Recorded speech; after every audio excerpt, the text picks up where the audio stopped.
ये कहानी एक ऐसी औरत की है जो अपने पति के सामने ही दूसरे मर्दों से सेक्स करती है, मगर इसके बावजूद भी ये दोनों एक दूसरे से बहुत प्यार करते हैं। ये पति पत्नी ऐसे हैं जो एक दूसरे से एकदम अलग होने के बावजूद भी एक दूसरे से प्यार करते हैं, मगर वे इस प्यार में कुछ अनोखा करने के चक्कर में जो करते हैं। ये कहानी इसी बात पर है।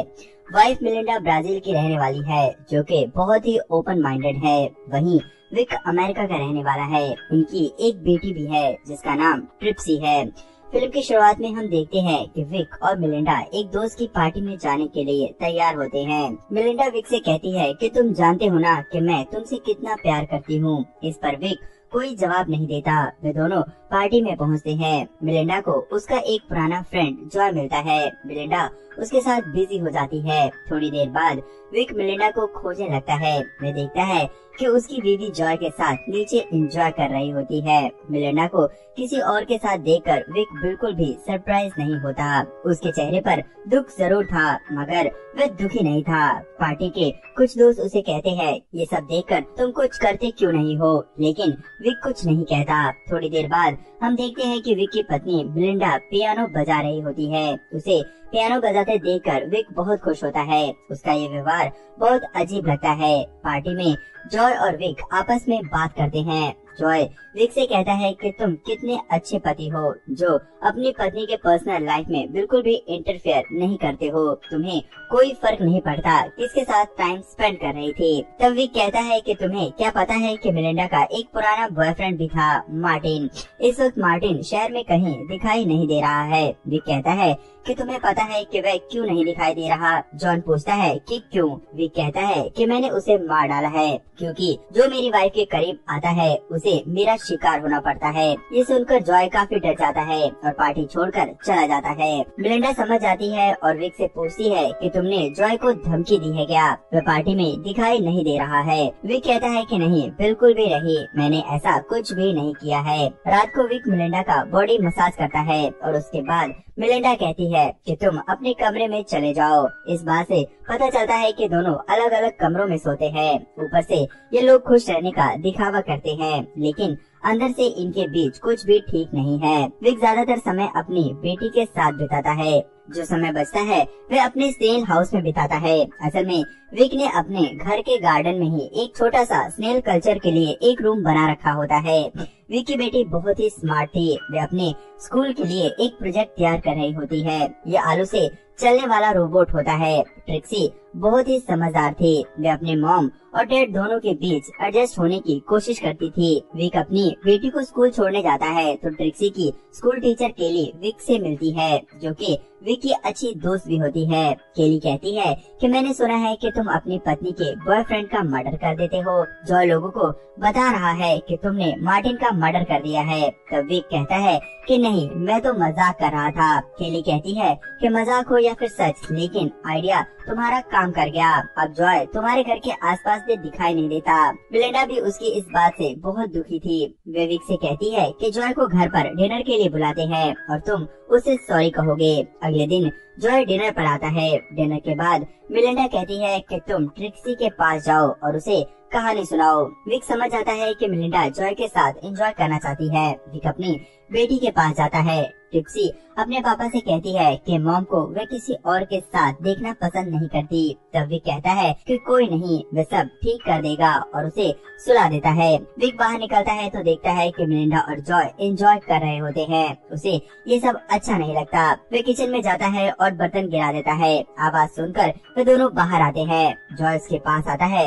विक कहता है कि मैं तुमसे कोई सॉरी बोलने वाला नहीं हूँ। तुम्हें पता है कि मैंने मार्टिन को मार मार कर उसका सर फोड़ दिया था। ये सुनकर जॉय और भी डर जाता है और घर से भाग जाता है। अगले दिन मिलिंडा और विक एक और दोस्त की पार्टी में जाते हैं। वहाँ उन्हें डॉन नाम का एक आदमी मिलता है। वह बताता है कि मैं शॉर्ट स्टोरी लिखता हूँ, तुम क्या करते हो? वे कहता है कि वे ड्रोन में इस्तेमाल होने वाले चिप बनाता है। तब डॉन कहता है कि क्या वही ड्रोन जो अफगानिस्तान पर बम गिराते हैं? वे कहता है कि नहीं, इससे सामान लोगों तक पहुँचाया जाता है। दोनों में काफी बहस होती है। इसी दौरान डॉन कहता है कि तुमने मार्टिन को मारा था, हमने भी सुना है। तब विक कहता है कि ये सब मजाक था, तुम इतने सीरियस क्यों हो। पार्टी में विक अपनी दोस्त केली के साथ डांस करता है, जिसे देखकर मेलिंडा काफी जेलस होती है और वापस जाते वक्त वे दोनों कार में काफी करीब आते हैं। रात को वे दोनों इंटीमेट भी होते हैं। कुछ दिनों बाद विक को पता चलता है कि मेलिंडा पियानो क्लासेस के लिए जाती है, जहां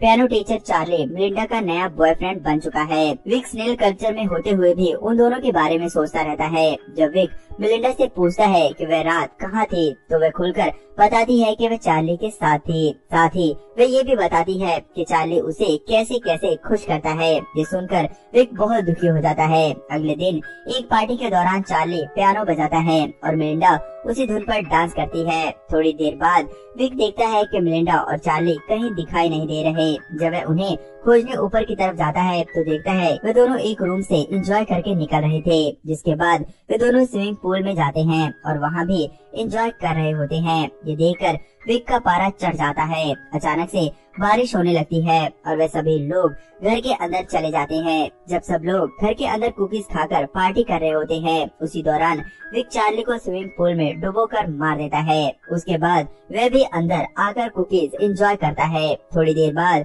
मेलिंडा चार्ली को खोजती हुई बाहर जाती है तो वह स्विमिंग पूल में चार्ली की लाश देखती है। शोर मचाने पर सभी लोग आकर उसे बाहर निकालते हैं, लेकिन वह मर चुका होता है। पुलिस भी आती है और सबसे पूछताछ करती है, लेकिन उन्हें कुछ भी पता नहीं चलता। कोई सबूत न मिलने पर इसे एक्सीडेंट मान लिया जाता है। डॉन को विक पर शक हो जाता है क्योंकि उसने उन दोनों को नीचे देखा होता है। जॉन एक प्राइवेट डिटेक्टिव हायर करता है जो कि विक का पीछा करके उसके बारे में पता कर सके। विक को उस डिटेक्टिव के बारे में पता चल जाता है। विक मेलिंडा के बैंक स्टेटमेंट से जान जाता है कि मेलिंडा ने जॉन को डिटेक्टिव हायर करने के लिए पैसे दिए हैं। विक डॉन के घर जाता है और उन दोनों में बहस होती है। अब भी विक की प्रॉब्लम डॉन नहीं था बल्कि मेलिंडा ही थी। मेलिंडा अब अपने नए बॉयफ्रेंड के साथ बिजी थी, जो कि उसके कॉलेज के समय का ही एक बॉयफ्रेंड था और वह ब्राजील का रहने वाला था। रात को उसकी बेटी कहती है कि डैड, मुझे पता है कि आपने चार्ली को मार दिया है। विक कहता है कि ये बात अपने तक ही रखना। ट्रिक्सी को सुलाने के बाद विक मेलिंडा को किसी से फोन पर बात करते हुए सुन लेता है। उसकी बातों से पता चलता है कि वह ट्रिक्सी को साथ लेकर ब्राजील शिफ्ट होने जा रही है, मतलब कि वह उसे छोड़कर जाने वाली है। विक को बहुत ही ज्यादा दुख होता है। ये कोई और नहीं मेलिंडा का नया बॉयफ्रेंड टोनी ही था। अगले दिन विक देखता है कि मेलिंडा टोनी को अपने घर बुलाती है। वे दोनों लंच करके काफी एंजॉय करते हैं। विक को ये सब सहन नहीं होता। अगले दिन विक टोनी को एक रेस्टोरेंट में पिक करता है। विक किसी तरह टोनी को अपने साथ चलने के लिए कन्विंस कर लेता है। विक उसे लेकर एक हाइकिंग साइट पर ले जाता है। वहाँ पहुंचकर वे दोनों कार से उतर जाते हैं। टोनी थोड़ा आगे बढ़ता है तो विक एक पत्थर से उस पर अटैक कर देता है, जिसके बाद टोनी पहाड़ी से नीचे गिरकर मर जाता है। नीचे जाकर विक टोनी की लाश को एक पत्थर के साथ एक बेल्ट में बांधकर नदी में फेंक देता है। साथ ही उसका पर्स निकाल कर रख लेता है। विक अपने डॉगी के साथ वापस घर आ जाता है। घर आकर विक मेलिंडा से पूछता है कि क्या बात है, टोनी आजकल दिखाई नहीं दे रहा है। विक अपनी बेटी के साथ एंजॉय करता है। मेलिंडा कहती है कि काफी समय हो गया है, तुम हाइकिंग साइट पर नहीं गए हो।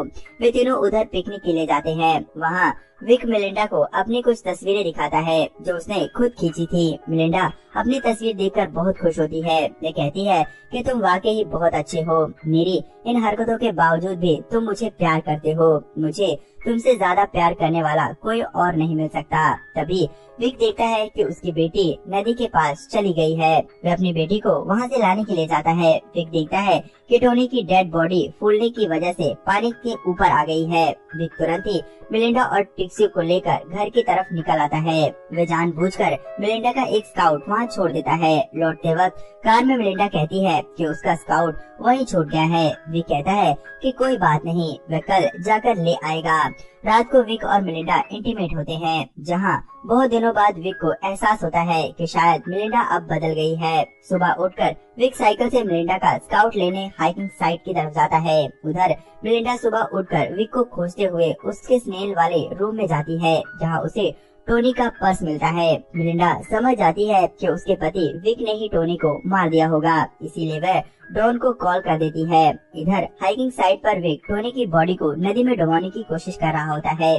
उसी वक्त डॉन वहां आ जाता है। डॉन विक से पूछता है कि तुम यहाँ क्या कर रहे हो। तब डॉन स्कार्फ दिखाकर कहता है कि स्कार्फ तो यहाँ पर है। उसी वक्त डॉन टोनी की लाश को देख लेता है और वहाँ से डरकर भागने लगता है। विक भी साइकिल से उसका पीछा करता है। विक को उस पहाड़ी रास्ते के बारे में अच्छी जानकारी होती है। वह शॉर्टकट लेते हुए अचानक से डॉन के सामने आ जाता है। विक को बचाने के चक्कर में डॉन की कार पहाड़ी की तरफ मुड़ जाती है। डॉन पहाड़ी के नीचे नदी में गिरकर मर जाता है। इधर मिलिंडा रोते हुए अपना बैग पैक कर रही होती है। वह वहाँ से जाना चाहती है। तब विक की बेटी ट्रिक्सी उसका बैग स्विमिंग पूल में फेंक देती है। वे कहती है कि मैं आपके साथ नहीं जाऊंगी, मैं आप दोनों को एक साथ देखना चाहती हूँ। मिलिंडा कुछ सोचकर रुक जाती है। विक जब घर आता है तो देखता है कि मिलिंडा सामने बैठी हुई थी। विक पूछता है कि क्या हुआ। मिलिंडा कहती है कि कुछ नहीं। मिलिंडा ने टोनी के पर्स को जला दिया होता है। उसे